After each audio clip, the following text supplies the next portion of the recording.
Hi friends, ముందుగా అందరికీ welcome to formula of music channel. ఈ ఫార్ములా ఆఫ్ మ్యూజిక్ ఛానల్లో ఆల్మోస్ట్ 4000 సబ్స్క్రైబర్స్ ఉన్నారు ప్రజెంట్. ఈ 4000 మెంబర్స్లో ఒక 400 మెంబర్స్కి ఉపయోగపడినా సరే నేను చాలా ఆనందపడతాను. ఎందువల్ల ఏంటంటే మనం ఈరోజు చెప్పుకోబోయే సబ్జెక్ట్ వచ్చేసరికి వయోలిన్ మొదటి క్లాస్, అంటే మన మొదటి రోజు వయోలిన్తో మన పరిచయం, మొదటి పరిచయం అనుకోండి. అంటే ఎందుకు సార్ ఇలా చెప్తున్నారంటే, క్లాసికల్ సంగీతం అవగాహన ఉన్నటువంటి వారు వయలిన్ నేర్చుకోవటం మొదటి మెట్టు. క్లాసికల్ సంగీతం అసలు అవగాహన లేని వాళ్ళు ఎవరైనా సరే కూడా వయలిన్ నేర్చుకోవటం చాలా కష్టం. ఇది నా సజెషను. ఎందుకు చెప్తున్నాను ఏంటంటే, ఇప్పుడు కీబోర్డ్లో కీస్ మార్కింగ్ ఉంటుంది, వైట్ కీ, బ్లాక్ కీ, ఇలా. దీన్ని బట్టి మనం గుర్తించి దాన్ని ఇది సా, ఇది రీ అని చెప్పేసి మనం గమనించి ప్లే చేయొచ్చు. గిటార్లో అలాగే స్టెప్స్ ఉంటాయి.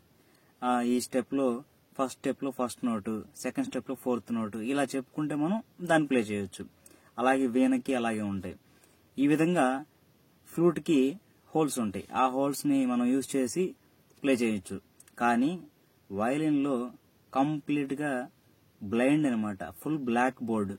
వయలిన్ అనేది బ్లాక్ బోర్డ్. మీకు గమనించినట్లయితే ఇక్కడ ఈ వయలిన్ మీరు గమనించండి, కంప్లీట్గా మొత్తం బ్లాకే, ఎక్కడ ఒక మార్క్ కానీ ఏమీ ఉండదు దీనికి. ఇలా వయలిన్ అనేది చూడటానికి చాలా అందంగా ఉంటుంది.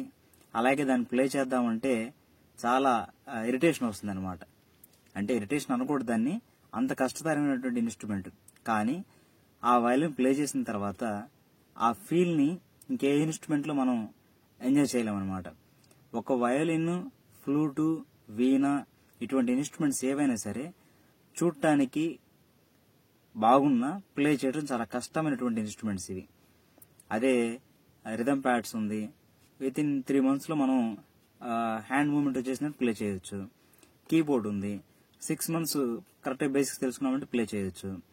అంతేగాని ఈ జాజ్ డ్రమ్స్ అయినా, రిథమ్ ప్యాడ్స్ అయినా, ఎలక్ట్రికల్, కీబోర్డ్ అయినా, హార్మోనియం అయినా, ఇవి ఏవైనా సరే, ఫ్లూట్ అయినా కొంత టైం కేటాయించామంటే ప్లే చేయొచ్చు. కానీ వయలిన్ అలా కాదు. వయలిన్ అన్నిట్లోకల్లా కష్టమైనటువంటి ఇన్స్ట్రుమెంట్. ఇది ఫస్ట్ ఫిక్స్ అయిపోండి. ఇది ఫిక్స్ అయితేనే ఫర్దర్గా మీరు తదుపరి క్లాసుల్లో దాని జోలికి రావచ్చా లేదా అనేది మీకు ఒక అవగాహన అయిపోతుంది. అదే ఏదైనా కొంచెమైనా కష్టమైనటువంటి సబ్జెక్ట్ వచ్చినప్పుడు ముందుగానే బ్లైండ్గా మనం ప్రిపేర్ అయ్యాం కాబట్టి నేర్చుకుంటాము. అదే చాలా ఈజీ, ఇదేం లేదు, చాలా దీన్ని కష్టపడాల్సిన అవసరం లేదని చెప్పి నేను మిమ్మల్ని దాని మీదకి తీసుకొచ్చాను అనుకోండి, మీ మైండ్ని దానికి డైవర్ట్ చేశాను అనుకోండి, 1 day or 2 days మీరు ప్లే చేసిన వెంటనే ఇది చాలా కష్టమైందని చెప్పేసి దాన్ని మీరు వదిలేయడం జరుగుతుంది. కానీ ఎప్పుడైనా సరే కష్టం ఉంటుందని తెలిస్తే కష్టం తట్టుకోగలం. ఇదేం లేదు ఈజీ అని చెప్పి ముందుకు వెళ్ళిన తర్వాత కష్టం వస్తే ఆ కష్టం తట్టుకోకుండా మన ప్రయాణం ఆగిపోవడం జరుగుతుంది. అందుకని చెప్పేసి గుర్తుంచుకోండి, ఎవరైనా వయలిన్ నేర్చుకోవాలనుకుంటే ఫస్ట్ ఆఫ్ ఆల్ బ్లైండ్గా ఫిక్స్ అయిపోండి. చాలా కష్టమైన ఇన్స్ట్రుమెంట్. డైలీ పర్ డేలో కీబోర్డ్ 1 hour ప్రాక్టీస్ చేసినా సరిపోతుంది, గిటార్ 1 hour ప్రాక్టీస్ చేసినా సరిపోతుంది. ఇది నార్మల్ బేసిక్ ప్లేయర్కి నేను చెప్తున్నా. ఇక అది కఠోర సాధన చేసే వాళ్ళ గురించి నేను చెప్పట్లేదు. అదే వయలిన్ మాత్రం పర్ డేలో మినిమం 4 hours ప్లే చేయగలగాలి. ఎందుకంటే ప్రాక్టీస్ మేక్ పర్ఫెక్ట్ అని చెప్పేసి ఎంత ప్రాక్టీస్ చేస్తే అంత ఈజీగా ఉంటుంది మీకు నోట్స్ క్యాచ్ చేయడానికి. ఇప్పుడు ఒక పాట విన్నామనుకోండి, ఆ విన్న పాటని 50% అన్నా సరే అదే సమశృతిలో, అదే ట్యూన్లో మనం పాడగలిగినప్పుడే వయలిన్ నేర్చుకోగలం. అందుకని చెప్పేసి ఎవరైనా సరే చిన్నపిల్లలు కానీ ప్రాక్టీస్ చేద్దాము, నేర్చుకుందాం అనుకున్నట్లయితే చిన్నపిల్లలకి వయలిన్ సైజు వేరుంటుంది, పెద్దవాళ్ళకి వయలిన్ సైజు వేరుంటుంది. ఎందుకంటే వాళ్ళ హ్యాండ్ ఫింగర్స్ చిన్నవి ఉంటాయి కాబట్టి, అంత లెంత్లో నోట్స్ పడవు కాబట్టి వాళ్ళకి వాళ్ళ సైజ్ సపరేట్గా ఉంటాయి. పెద్దవాళ్ళకి మాత్రం ఇప్పుడు నా దగ్గర ఉన్న ఈ వయలిన్ వచ్చేసరికి ఇది 4/4 సైజ్ అనమాట. కంప్లీట్గా 4/4 4 స్ట్రింగ్స్ ఉంటుంది. దీంట్లోకి వచ్చేసరికి మీరు గమనించండి, 1 2 3 4. ఓకే, ఈ 4 స్ట్రింగ్స్ మీకు కనిపిస్తున్నాయి అనుకుంటున్నాను. ఈ 4 స్ట్రింగ్స్ని మనం ఇక్కడ ట్యూన్ చేసుకోవచ్చు.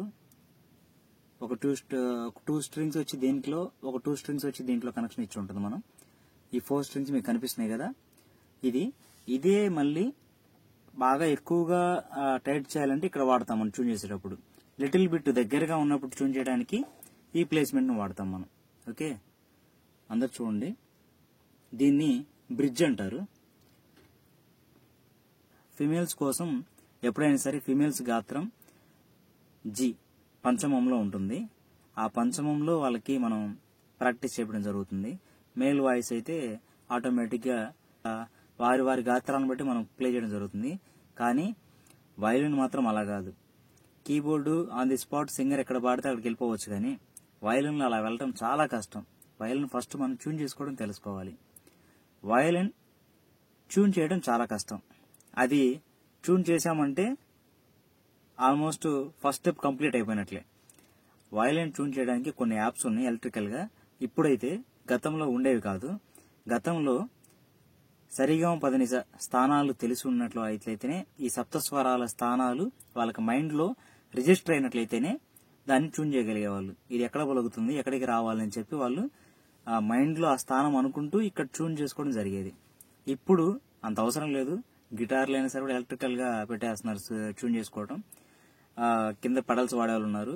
బట్ కానీ నేర్చుకునేటప్పుడు మాత్రం శాస్త్రీయ పద్ధతిలో పాత పద్ధతులు నేర్చుకోవడమే కరెక్ట్ అని చెప్పేసి నా ఆలోచన.